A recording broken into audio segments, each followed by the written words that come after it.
គណៈបកភ្លើងទៀននឹងរៀបចំពិធីបង្កតកូលដើម្បីគោរពវិញ្ញាណក្ខន្ធវីរៈបាតុករដែលបានបាត់បង់ជីវិតដោយសារការវាយប្រហារគ្រាប់បែកដៃចំនួន4គ្រាប់នៅឆ្នាំ1997ដែលធ្វើឲ្យមានមនុស្សស្លាប់និងរងរបួសកាលពីថ្ងៃទី28ខែមីនាឆ្នាំ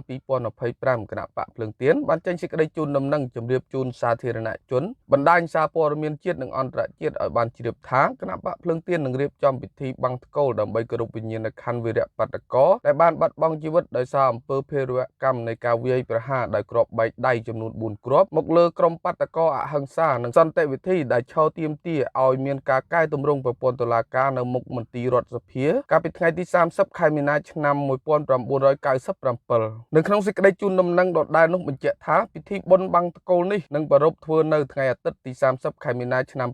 2025ចាប់ពីវេលាម៉ោង 7:00 នាទីព្រឹកដល់ម៉ោង 11:30 នាទីព្រឹកនៅបរិវេណស្តុបវីរៈបាតុករមុខអតីតរដ្ឋសភាភូមិ1សង្កាត់ជ័យជំនះខណ្ឌដូនពេញរាជធានីភ្នំពេញសូមបញ្ជាក់ថានៅក្នុងហេតុការណ៍វាយប្រហារដោយគ្រាប់បែកដៃនោះធ្វើឲ្យមានមនុស្សស្លាប់និងរងរបួសជាច្រើនអ្នកក្នុងនោះលោកសំរងស៊ីក៏រងរបួសផងដែរក្រោយមកលោកសំរងស៊ីបានដាក់ពាក្យបណ្ដឹងទៅតុលាការបារាំងដោយប្តឹងលោកហ៊ីងមិនហៀងនិងលោកហ៊ុយពិសិដ្ឋមេកងអង្គរៈលោកហ៊ុនសែនថ្មីនេះតុលាការបារាំងបានបើកសវនាការលើសំណុំរឿងនេះដោយមានរយៈពេល3ថ្ងៃគឺចាប់ពីថ្ងៃទី19ដល់ថ្ងៃទី21ខែមីនាឆ្នាំ2025